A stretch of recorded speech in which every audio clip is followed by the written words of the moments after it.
Crawford here, psychologist, speaker, author of 8 books, host of 2 PBS specials. Here again to bring you another tip on how to help you create the life you want. Specifically, how to use my life from the top of the mind philosophy to bring more clarity, confidence, creativity into everything you do. Today I want to look at a quote that I'm sending out to those 6,000 folks on my quote list. By the way, if you ever want to receive one of these quotes each week, all you got to do is go to my website, billcrawfordphd.com, hit the subscribe button. It's free. Put your name, email address, and each week I'll send you one of my favorite quotes and along with a video about how to apply it to life. So this is one of those quotes I found on Pinterest, and I don't know who said it. So if you know who said it, send it to me. I'll be happy to give them credit for the quote. It says, "Don't blame the clowns for acting like clowns.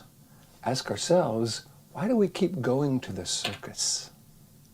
Don't blame the clowns for acting like clowns. They're clowns. Ask ourselves the question, why do we keep going to the circus? And I love that because I think it speaks to those of us who find ourselves in similar situations over and over and over. Maybe they're the same kind of relationships, maybe the same kind of jobs, maybe friends with the same kind of people who let us down, who disappoint us, who don't treat us the way we deserve to be treated.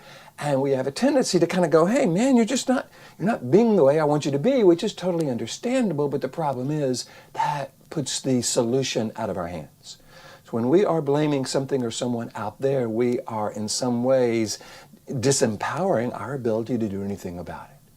So what I like to do is make sure that I have as much influence over my life as possible, which means I want to take as much responsibility for where I go. Am I going to the circus? Am I going somewhere else?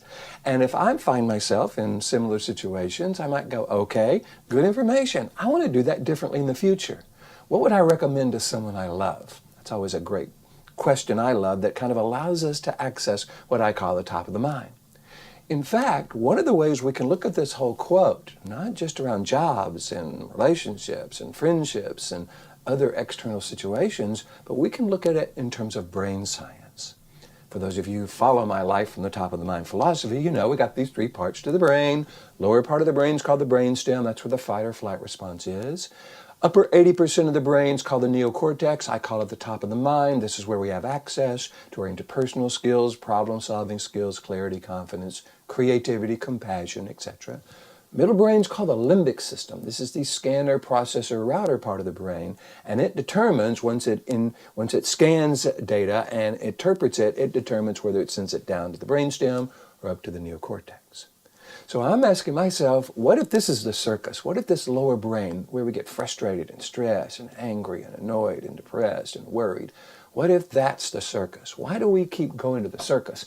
Why do we keep trusting our fear, our worry, our anxiety, our negative emotions to somehow give us good information about how to create the life we want?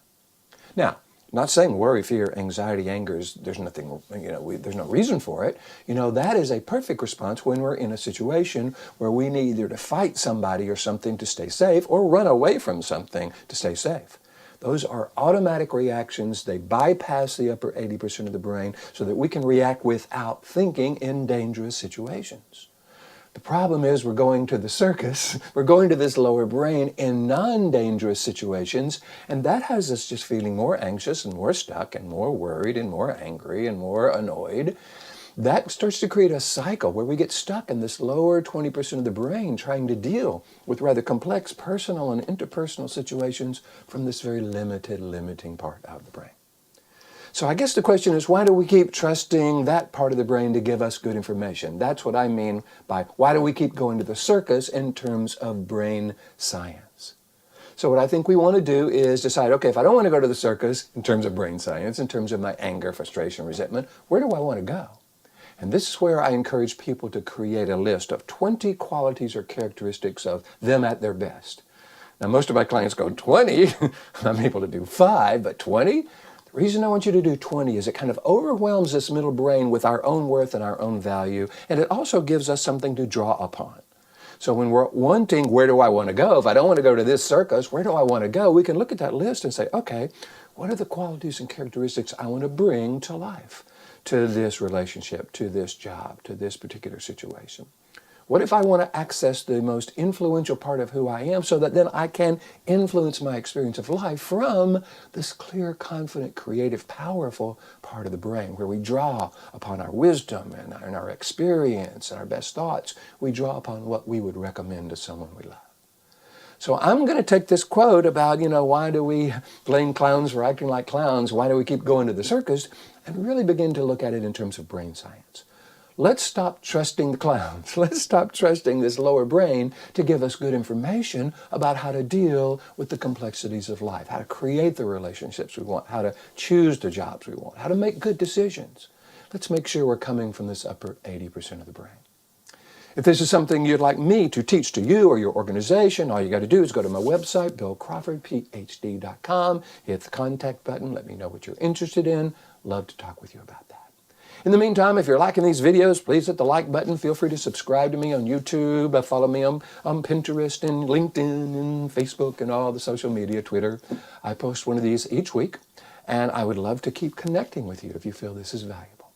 So, in the meantime, here's to you, bringing more clarity, confidence, creativity into everything you do, and I look forward to seeing you in the next video.